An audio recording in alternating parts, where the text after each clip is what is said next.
Today is the first day that Chris Paul can sign his 4-year, $160 million extension with the Rockets. Houston lost Trevor Ariza on free agency to the Suns, while Clint Capella is a restricted free agent but expected to be back with the team.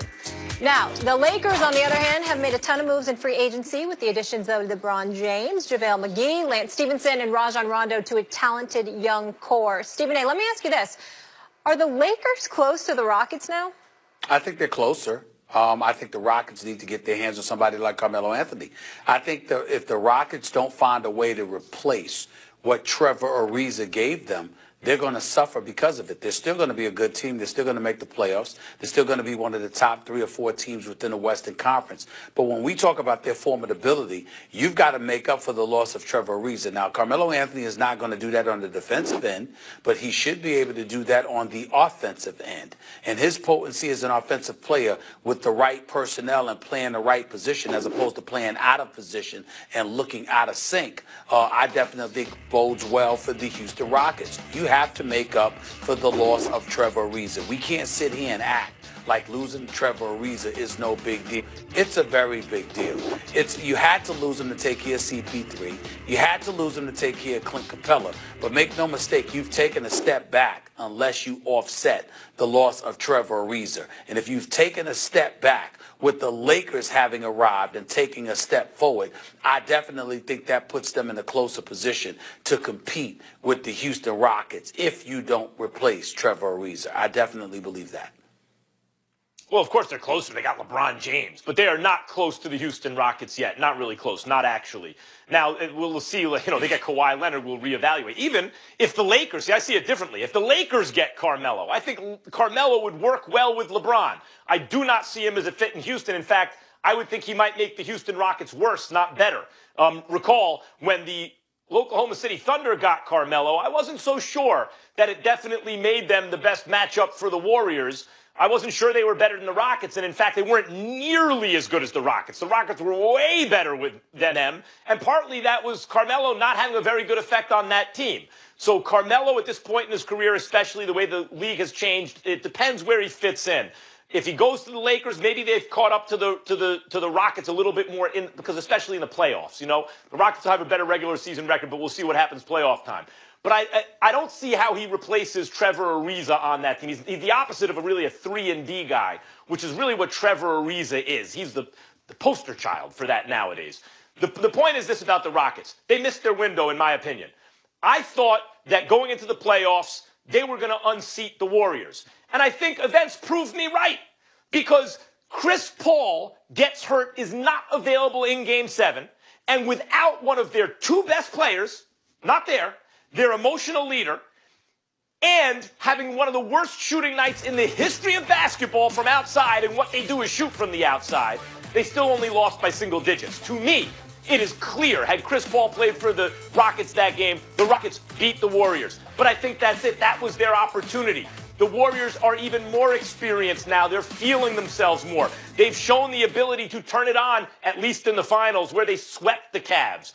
They, even against the Rockets, took advantage of opportunities. And now they've added a guy who, in Boogie Cousins, if he can just get healthy before the playoffs start, get his basketball legs under him, they're going to be impossible on offense. Impossible. Meantime, the Rockets lose Trevor Ariza. You're right, Stephen A. They still have to retain Clint Capella, and they're not going to have the resources left to get any other 3-and-D guy who fits in the way Trevor Ariza did. I think the Rockets' opportunity was last postseason. I picked them to win. I thought I was actually proven right by events. They got very unlucky.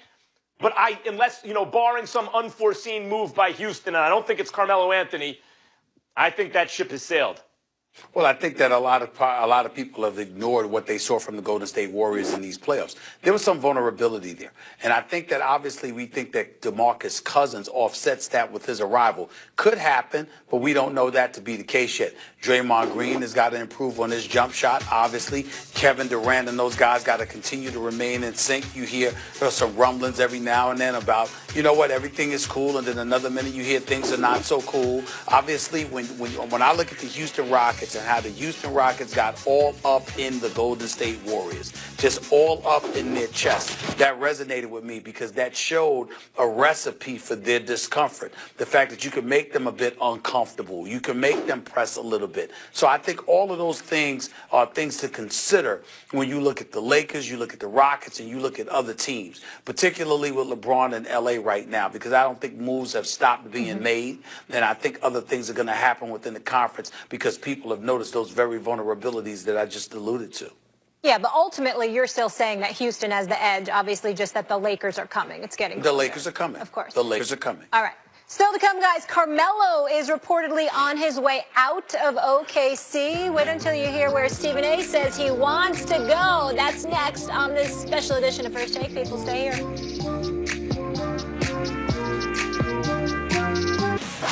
You should work out a buyout.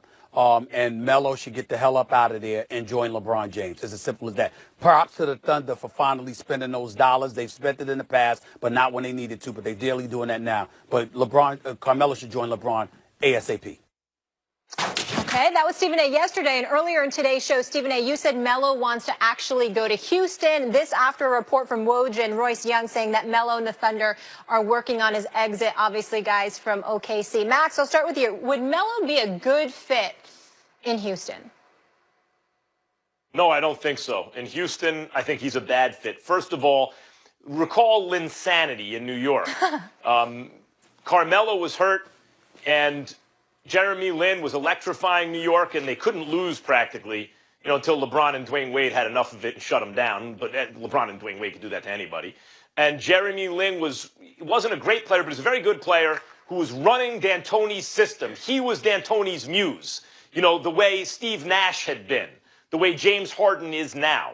And I mentioned before, hey, Red Auerbach had Bill Russell, and Popovich had Tim Duncan, and Belichick has Tom Brady. Well, D'Antoni's needed his guy too. And Jeremy Lin appeared to be that guy, and everyone said, oh, Carmelo's going to stop the ball. It's going to upset everything when he comes back. And I was skeptical. I thought, no, Carmelo's a winning player. No, Carmelo stopped the ball, and it was a problem. And next thing you knew, Jeremy Lin was out of town. I don't see where Carmelo fits into a D'Antoni team. I saw how he did not fit into an OKC team. I think Carmelo at this stage in his career and the way the game has changed, Stephen A., needs to be used by a player and a coach who know how to get the best out of him. Chris Paul is one of those guys, I think. Team USA, he did that as the point guard. Carmelo would often be the leading scorer. But not with D'Antoni. Meanwhile, the Lakers I look at, Stephen A., and I think he's a very good fit there with LeBron. I think LeBron would be able to get the best out of Carmelo. Well, I personally think that L.A. would be the best fit because I think playing with LeBron would be best for Carmelo Anthony, considering the way that LeBron plays and considering the fact that, he wouldn't hesitate to give up the ball to Melo for an open shot while he did everything else. That's the way that LeBron can end up being, and I think that's incredibly beneficial to Carmelo Anthony. All I'm saying is that Houston appears to be a likely landing spot as opposed to L.A. But who knows what will happen? We shall see. Let me get to your point about Linsanity, because I think that, I can't believe that you don't get this. Linsanity was on a run. It was something special to watch for about a month to 6 weeks. But Carmelo knew what anybody with two eyes that knows basketball knew. That Linsanity, Jeremy Lin, is a decent basketball player. But he wasn't a star, wasn't going to be a star. And the bottom line is, if you're Carmelo Anthony, you'll be damned if you're going to concede control of the franchise to somebody that's just on a month to 6 week run that will reach a quick expiration, which is exactly what ended up happening. That would not be the case in Houston. What Jeremy Lin did in 6 weeks, Chris Paul has been doing for his entire career. Chris Paul is one of the quintessential elite, future Hall of Fame, great point guards that this game has ever seen. What a floor general extraordinaire he is, not to mention best friends with Melo. And so when you look at CP3 in Houston, what he brings to the table when he is healthy, there is no way in hell that it would be the similar or same situation to what happened with Jeremy Lin. Jeremy Lin was a puppy in New York City. They had absolutely nothing to sell. Nobody saw him coming. He came out of nowhere. Give him mad credit. He played lights out for about 6 weeks, and Melo knew what everybody else knew, that eventually he would get figured out and exposed as the average player that he is. And that's exactly what he wasn't a superstar. No, I didn't look. Jeremy Lin didn't turn out to be a superstar, but he wound up taking a good deal with a poison pill in it from Houston, and then wasn't coached by D'Antoni anymore. And then he got hurt. I mean, that's what happened with Jeremy Lin. He was a good player. How was he coached by D'Antoni in New York but not Houston? When he went to Houston, D'Antoni wasn't there initially. Unless I'm remembering wrong. I know. No, you're not remembering wrong. Go ahead. The point is that not that it's the Jeremy Lin story here, Stephen A. It's just that he had a bad experience, or rather D'Antoni did, with Carmelo Anthony. The two of them didn't seem to fit. And partly that's because I think D'Antoni is one of the prime kind of generators of this modern NBA spread pick and roll system, right? The three ball, the high percentage shots, either in the paint or from three. Not a lot of long range twos, which Carmelo's been known for a lot of his career. But look at what Houston actually just had in Trevor Ariza and what they probably are looking for. A 3-and-D guy. What Carmelo just showed in Houston, in OKC, is he can't even be a 3 guy if it's a catch and shoot. He was unable to be just a 3 guy, let alone a 3-and-D guy. He ain't never going to be a D guy. But just so if you're looking to replace a 3-and-D guy who doesn't really need the ball, you're going to replace him with Carmelo Anthony? I just don't see it, especially for a D'Antoni team. And Stephen A., for a team that got this close to getting over the Warriors to the finals. Well, you also got to remember, one of the things, you might have seen P.J. Tucker and Trevor Ariza get loose, Eric Gordon doing what he did, coming off the bench, getting loose, showing what he's capable of doing. Certainly didn't hurt Gerald Green, who they just resigned to a veteran minimum, $2.4 million. Good signing by Daryl Morey in that, because Gerald Green definitely needs to remain on that roster. But in the same breath that we say that, I emphasize CP3 and James Harden, mainly CP3. He's your floor general. And what you had is a situation where there were times when CP3 was ISO'd, James Harden was ISO'd. That spread pick and roll that you're talking about, Houston didn't do that all the time. There's been plenty of times when we saw James Harden simply break down a defense, dance on them, and embarrass brothers. We saw that with Chris Paul as well, which means there are modifications that has taken place with D'Antoni, who once upon a time never really allowed that with anybody else. As times have changed, he has adjusted. And I think that he could adjust with a Carmelo Anthony in his lineup instead of a Trevor Ariza. Now, if Carmelo Anthony's replacing Kawhi or somebody, you have a point. No disrespect whatsoever, because Trevor Ariza can play. But he's replacing Trevor Ariza. I think Carmelo Anthony could be relied upon to do that, if that happened. I mean, if you're talking in a vacuum, who has more value, you could argue Carmelo Anthony. But on the Rockets, I don't know. I mean, listen, the best argument for Carmelo on the Rockets is they don't have any money or resources to get any better. They're going to be capped out once they sign Capella. And so they're going to backslide a little compared to the Warriors, who may have improved if Boogie is healthy, right? So what do? You take a shot. You roll the dice on a guy like Carmelo. Maybe he'll make you worse, but what are your options? But I think a more prudent, actually, course of action for the Rockets is to just go and find a 3-and-D guy that you can get for the money, or for some exception, or out of the D League. I think that's actually a safer bet for a team that came as close as they did, particularly when Ariza was terrible in that Game 7. I think for a team like the Lakers, who wouldn't have to give up anything, basically, to get Carmelo Anthony and put him with Rondo and LeBron, that to me just makes more sense. The Rockets are too close and have sort of are too close to gamble like that. I asked Max this earlier with Kuzma and LeBron and Ingram. Don't you think LA, I know you said it's a better option than Houston, don't you think that front court's too crowded to have him? Well, I don't know if it's too crowded, because I think that Kuzma could take a step back. He could come off the bench for you. He could do some things. Number one, Ingram himself, he's interchangeable as well. I think that one impediment to Melo arriving in L.A., whether it's coming off the bench or being in the lineup, because of the presence of Kuzma along with Ingram, I think Melo would find himself at the 4 spot a lot more than he would prefer, which is something that obviously he didn't cater, he didn't adjust well to playing in Oklahoma City. That could be an impediment to such an argument. It could also be the thing that leads him to Houston and away from L.A. We'll see what happens. I don't know what's going to happen. I think Melo playing with LeBron gives him the best chance of getting to the NBA Finals, but I also like the idea of him replacing Trevor Ariza, because I think that Houston could have used a little bit more offense against Golden State. That would have helped him, because he wasn't going to stop Golden State anyway.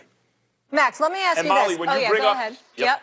Go ahead. Well, when you bring up the surplus in the front court, to me, the signing of Lance Stevenson, if they were to get Carmelo Anthony, to me, it presages it lays the groundwork for moving those young assets in the front court, Ingram and or Kuzma, for a Kawhi Leonard or giving them some another flexibility. premium piece. Yeah, no, that makes sense. Before we move on, though, I just want to ask you guys, all right, so pretend it's not Houston or L.A. Is there any other place that you potentially could see him going, or you think he'd be a good fit? I think Melo would be an absolute fool to end up anywhere but one of those two places. He goes anywhere else other than those two places, unless he went to Golden State, which can't happen now that they spent that money on Boogie Cousins. Outside of Golden State, I think he'd be an absolute fool to end up in any place other than L.A. or Houston. Mm-hmm. It's not a hard cap, but in a cap league, in a salary cap league, anytime you can get a guy like Carmelo Anthony, and he's slipped, and the game has changed out from under his feet. He's not as valuable as he once was, even if he was still in his prime, because the game has changed. But if you can get a guy that skilled for like $5 million or less, which it looks like is going to happen, he could really help just about any team. Mm-hmm. All right, fair enough. We'll leave it there. Guys, we have breaking news on Dwight Howard. We'll get into that after the break. And LeBron is gone, but Kevin Love's still a Cavalier. Where should Love want to go if the Cavs try to move him? First Take coming right back.